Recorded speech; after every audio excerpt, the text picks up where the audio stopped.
Sa magkasalib na operasyon ng PNP at PDEA BARM, dalawang suspect ang naaresto at nasabat ang tinatayang mahigit 1.7 na milyong halaga ng hinihinalang shabu.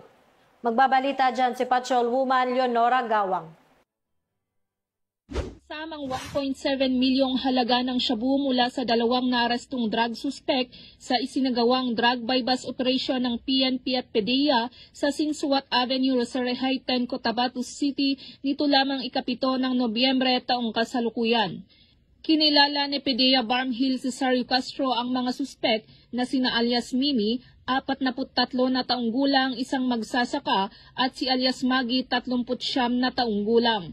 Naging matagumpay ang naturang operasyon dahil sa pinagsanib puwersa ng mga operatiba ng PNP at PDEA BARM na nagresulta sa pagkakaaresto ng mga suspek at pagkakasamsam ng mga hinihinalang iligal na droga.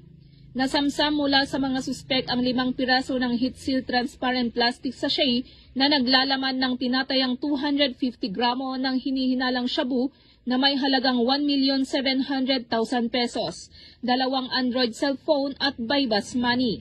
Sa ngayon ay nasa kustodiya na ng PDEA BARM Jail Facility ang dalawang drug suspect at mahaharap sa kasong paglabag sa RA 9165 o Comprehensive Dangerous Drugs Act of 2002. Ang tagumpay ng operasyon ay bilang bahagi ng pinaigting na kampanya ng PNP at PDEA laban sa iligal na droga, partikular sa pagtutok sa mga personalidad na sangkot ng mga iligal na aktibidad upang mapanatili ang isang ligtas at mapayapang Bangsamoro.